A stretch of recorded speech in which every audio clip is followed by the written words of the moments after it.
বাংলাদেশও খায় আর বাচ্চা থাকার উপায় নাই। পেঁয়াজ আর কাঁচামরিচ থাকতেও আলু হয়ে গেছে দেশের রাজা। এখন চিন্তা করতেছি দেশের মানুষে খাইবটা কি আর। ওই আমি হইলাম মিস্টার আলু। বর্তমানে দাম আমার আঙ্গুল ফুলা কলা গাছ। তাই সংবিধান অনুযায়ী আমি এখন এই কাঁচা বাজারের নতুন রাজা। জয় মহারাজের জয়, জয় দেশি আলুর জয়। ওইছে থাম থাম।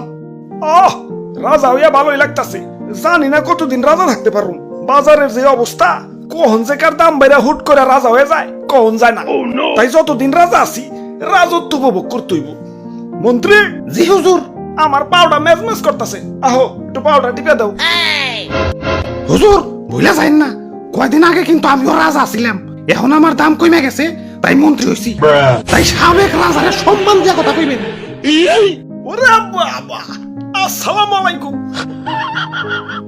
ই আর কি করেন না, আপনার কয়টা দাম বাইরে রাজা হইছেন? আসছিলেন তো 20 টাকা কেজি, হুট করে 400 টাকা কেজি হইয়ে রাজা হইছেন। আর আমি কেমনে রাজা হইছিলাম জানেন? আমার কেজি তো 1200 টাকা পর্যন্ত উঠে গেছিল।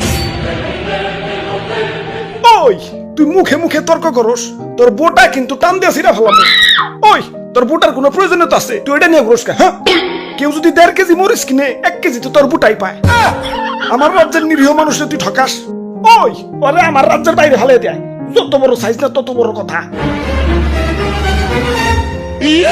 হুজুর রাগ করেন না, জানেনই তো ছোট মরিচের জাল বেশি। মাফ করে দেন এবারকার মতো। আচ্ছা যা, তুই কই সোচ দিয়ে মাফ করে দিলাম।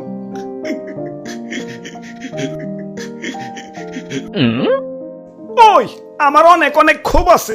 আমার দাম যখন স্বাভাবিক আছিল, মানুষ আমার দাম দেয় নাই। যাতা তরকারির সাথে আমার রানছে। ডিম রানবো, আলু দাও। সিম রানবো, আলু দাও। ঘরে তরকারি নাই, আলু ভর্তা বানাও। একটু ইজ্জত ছিল না। গরুর মাংসের সাথে আমার রানলে তাও নিজের একটু বড় বড় মনে হইতো। কিন্তু একদল লোক আবার সেই মাংস থেকে আলু মালু সাইটে রেখে বাইসা বাইসা খালি মাংস খাইতো। এখন আমার সস্তা মনে করস ভালো কথা, এভাবে সাজিয়ে গুছিয়ে গরুর মাংসের সামনে আমার অপমান করার মানেটা কি? আমার কি কোনো আত্মসম্মান বোধ নাই? এখন দাম বাইরা রাজা হইছি, কিন্তু অতীত ভুলা যায় নাই। প্রতিশোধের লেলিহান অগ্নিশিখা এই রক্তে প্রবাহিত। যারা আমার দুঃসময়ে মাংসের তরকারি থেকে বাচ্চা বাচ্চা মারে সরিয়ে রাখছে, আমার অপমান করছে, ওদের আমি কাছে পাইলে ইস কি যে করবো, ওদের আমি শুলে জানাবো। চুপ, এত কথা কিসের? এটা কাঁচা বাজার, মাছের বাজার না। এমনিতেই সকাল থেকে কাস্টমার পাইতেছি না। বাপুরে, এক কাস্টমার আইসা পড়ছি।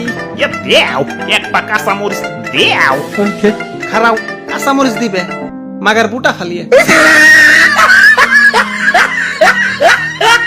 কিরে এমন হাসতাছে কেঠায়? ওই স্বাগতম, আমার রাজ্যে তোমাকে স্বাগতম। ওরে বাপুরে, আলু দি কথা কয়। তোমার রাজ্য?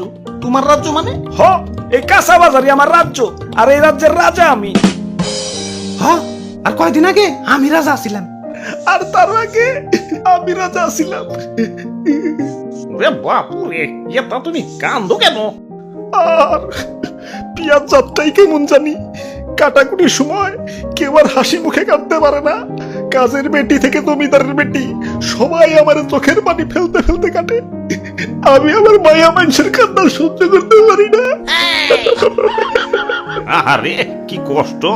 আচ্ছা বুঝলাম, তুমিও রাজা ছিলে, তুমিও রাজা ছিলে। বেগুন তোমার কি অবস্থা? আমি তো সব সময় রাজা, বুঝলে বুঝপাতা, না বুঝলে তেজপাতা। আচ্ছা যাই হোক, আমাকে 2 কেজি আলু দাও। আলুর দাম কিন্তু বাইরে গেছে। 1 কেজি চাচা 400 টাকা। 1 কেজি 400, তাহলে 2 কেজি। ওরে বাপুরে, আলু নেওয়া যাইব না। আলুর পরিবর্তে অন্য কিছু নেও।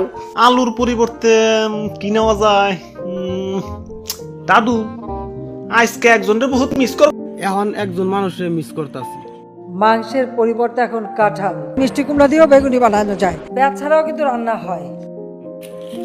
আগে তো কাঁচা বাজারে দাম বাইরে গেলে একটু বুদ্ধি পরামর্শ পাইতাম। অন খাওয়া 400 টাকা কেজি আলু।